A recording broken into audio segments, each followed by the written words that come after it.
मेरे प्यारे साथियों, मित्रों और दोस्तों, सादा नमस्कार। मैं हूं आपका इष्ट मित्र दोस्त मिस्टर शांतिलाल डंसेना, बड़े डूमरपाली, रावटसन, खरसिया, जिला रायगढ़, छत्तीसगढ़, भारत से हूं। मित्रों आप लोग हमारे इस यूट्यूब चैनल वीडियो को और फेसबुक को देखते हैं तो आपको मैं हृदय से आभार व्यक्त करते हुए मैं आपको धन्यवाद देता हूं और सलाम करता हूं। अगर आप लोग पहली बार देख रहे हैं तो हमारे इस यूट्यूब चैनल वीडियो को सब्सक्राइब जरूर कर दें, बेल आइकन का जो घंटी है उसको भी क्लिक कर दें और ऑल ऑप्शन का चयन करना होगा। अगर आप लोग हमारे फेसबुक वीडियो को देखते हैं तो शुरू से अंत तक जरूर देखें, सुने, समझें, अनुभव करें। मन कहे, उचित लगे, अच्छा लगे तो आप हमें एक लाइक जरूर दें और इष्ट मित्रों के पास शेयर भी करें। अगर कोई विशेष संशोधन की आवश्यकता है तो आप हमें कमेंट बॉक्स पर सूचित करें और आगे के लिए मार्गदर्शन दें। मित्रों, ईश्वर की समीपता और वो हमसे कितने दूर हैं, उनकी परख करनी अत्यंत आवश्यक है। अगर हम अपने अंदर जो सोया हुआ देवत्व शक्ति है उसको जगाना चाहते हैं और जीवन में मधुरता का गुण धारण करना चाहते हैं, ईश्वर तत्व का समीपता को पहचानना चाहते हैं, तो फिर अपने आत्मा की आवाज़ को सुननी होगी। आत्मा जो है मित्रों, कभी गलत दिशा में निर्देश नहीं देता है, हमेशा वो सबल ऊंचे उद्देश्य को प्राप्त करने के लिए प्रेरित करता है। अगर हम अपनी भावनाओं को, विचारों को और कर्मों को श्रेष्ठ दिशा में अग्रसर करना चाहेंगे तो फिर अपनी आत्मा की आवाज़ को अनसुनी ना करें। आत्मा के अंदर वे सभी कलाएं, सभी दिव्यताएं, सभी विभूतियाँ मौजूद हैं। अगर हम आत्मा का समीक्षा करें और उनके बताए हुए मार्ग पर अपने जीवन को, समय को चलाएं, दिशा दें, तो फिर जीवन अद्भुत और हर प्रकार के समस्याओं से बाहर हो जाता है। मित्रों, जब तक हम ईश्वर को अपने साक्षी बना करके चलते हैं या जीवन में कोई भी कार्य करते हैं तो फिर ईश्वर हमेशा गवाही देता है और ईश्वर मार्गदर्शन करता है कि ए मेरे प्यारे पुत्र, तू ऐसा कर्म ना कर जिससे तुम्हें अंधकार की ओर भटकना पड़े। मित्रों, आत्मा जो है बहुत ही अच्छा गुण को धारण करके इस मानव जीवन में अवतरित हुआ है और इस मानव देह को सफल बनाने का अथक प्रयास करता रहता है।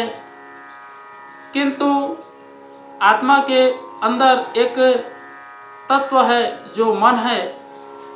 मन जो है घोड़े की तरह व्यक्ति को उछालता रहता है, चंचलता की ओर अग्रसित करता रहता है, जिसके कारण से आत्मा की आवाज़ जो है अनसुनी करनी पड़ती है और मन की बात को मान करके व्यक्ति जो है गलत दिशा की ओर आगे बढ़ जाता है। तभी भी आत्मा उनको धिक्कारती रहती है कि ऐसा मत कर, अगर ऐसा करेगा तो तू कुचला जाएगा। हमेशा निर्देश देती रहती है और श्रेष्ठ भावों को, सकारात्मक ऊर्जा को प्रदान करती रहती है। किंतु मन बड़ा चंचल है, इसको कितनों भी समझाएं ये मानता नहीं है। अगर मन की बात को हम लेकर के इस पृथ्वी पर दुनिया के मायावी प्रपंचों में उलझे रहेंगे, भटकते रहेंगे, तो फिर जीवन जो है कायाकल्प नहीं हो पाएगी और व्यक्ति जो है अपने आप का, स्वयं का अनुसंधान भी नहीं कर पाएगा और निकृष्ट भावनाओं में उलझ करके ईश्वर का राजकुमार मनुष्य जो है अंधकार में भटक जाता है। तो मित्रों, अगर हम अपने आविष्कार की जननी को देखें और भारत माता की जो आशीर्वाद है उनको अनुभव करें तो फिर जीवन श्रेष्ठता की दिशा में आगे बढ़ती है और व्यक्ति अपने व्यक्तित्व का भी परिष्कार कर लेता है। हर तरह के कठिनाइयों का सज्जन व्यक्ति को सामना करना पड़ता है और दुष्चिंतन को तिरस्कृत करना पड़ता है। तब जाकर के व्यक्ति अपने जन्म का जो अधिकार है उसको सार्थक करता है।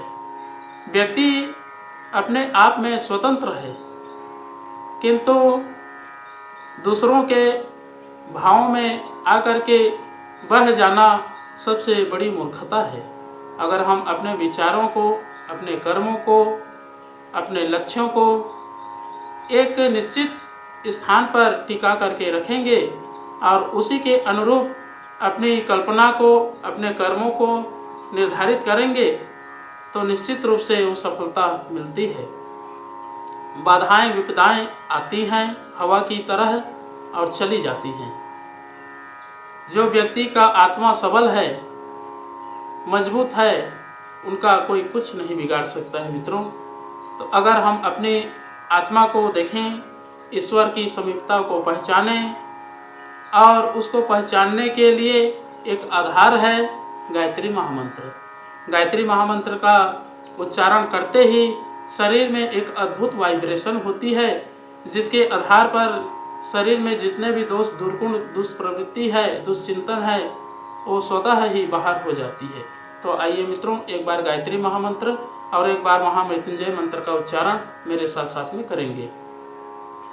ओम भूर्भुवः स्वः तत्सवितुर्वरेण्यं भर्गो देवस्य धीमहि धियो यो नः प्रचोदयात्। उस प्राण स्वरूप, दुखनाशक, सुख स्वरूप, श्रेष्ठ, तेजस्वी, पापनाशक देव स्वरूप परमात्मा को हम अपनी अंतरात्मा में धारण करें। वह परमात्मा हमारी बुद्धि को सत्मार्ग की ओर प्रेरित करे। ओम हौम जूम सह, ओम भूर्भुवः स्वः, ओम त्र्यंबकं यजामहे सुगंधिं पुष्टिवर्धनम् उर्वारुकमिव बन्धनान् मृत्युर्मुक्षीयमामृतात्।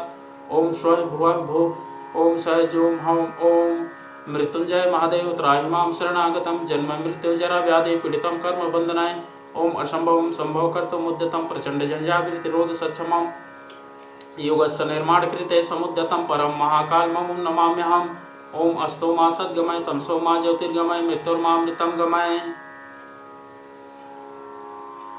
परम पूज्य गुरुदेव, वेद मूर्ति, तपोनिष्ठ, युग दृष्टा, युग प्रवर्तक, युग ऋषि पंडित श्री राम शर्मा आचार्य जी, परम वंदनीय माता जी भगवती देवी शर्मा जी और आद्य माँ गायत्री माता, धरती माता, भारत माता, प्रकृति, पर्यावरण, सूर्यदेव, महाकाल भगवान, सरस्वती माँ, लक्ष्मी माता, सभी ग्रह नक्षत्र, अखिल विश्व ब्रह्मांड के सभी देवी देवताओं के सूक्ष्म संरक्षण में उपस्थित सभी हमारे प्रिय, आत्मीय, आदरणीय, सम्माननीय, परम हितैषी जितने भी यूट्यूब चैनल के माध्यम से या फेसबुक के माध्यम से या हमारे व्हाट्सएप स्टेटस के माध्यम से देखते हैं, ऐसे परम देवतुल्य भाइयों, देवी स्वरूपा माताओं, बहनों, आप लोगों को मेरा सादर प्रणाम। ऋषि चिंतन के सानिध्य में से आज का जो एक अद्भुत रहस्य लेकर के महत्वपूर्ण सुविचार है आपके पास प्रस्तुत कर रहा हूँ। आज का सुविचार है मित्रों, ईश्वर की समीपता और दूरी की परख। बड़ा अद्भुत अनमोल सुविचार है।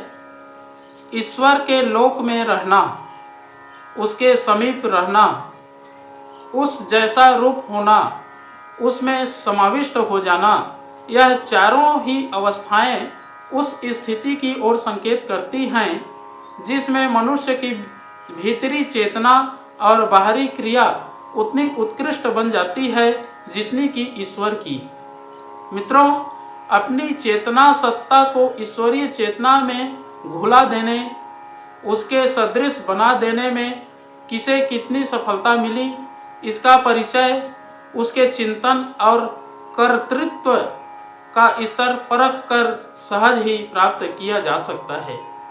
कौन भव बंधनों में जकड़ा पड़ा है और किसने जीवन मुक्ति प्राप्त कर ली, इसकी परीक्षा एक ही कसौटी पर हो सकती है कि अहंता का क्षेत्र कितना सीमित अथवा विस्तृत है। जो निकृष्ट स्तर की बातें सोचता है, जिसकी अभिलाषाएं पाशविक हैं, उसे भाव बंधन में आबद्ध नर पशु कहा जाएगा।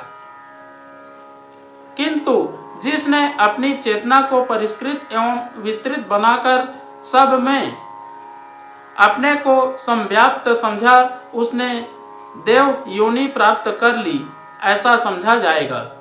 मित्रों, आँखों से देव दर्शन के लिए की जाने वाली तीर्थ यात्रा और सूक्ष्म नेत्रों से प्रभु दर्शन के लिए होने वाली ध्यान साधना का अपना स्थान है और अपना महत्व। इन सीढ़ियों को पार करते हुए हमें पहुंचना उसी स्थान पर पड़ेगा जहां ईश्वर की समीपता मिलती है। हम तब तक ईश्वर के असंख्य योजन दूर रहेंगे जब तक अपनी चेतना को ईश्वरीय चेतना के सदृश उदात्त बनाने की आवश्यकता अनुभव नहीं करते। बहुत बहुत धन्यवाद मित्रों। अगले बार नए रहस्यों के साथ में, नए विचार लेकर के, नए वीडियो के साथ में आपके पास फिर प्रस्तुत होंगे। सादर नमस्कार।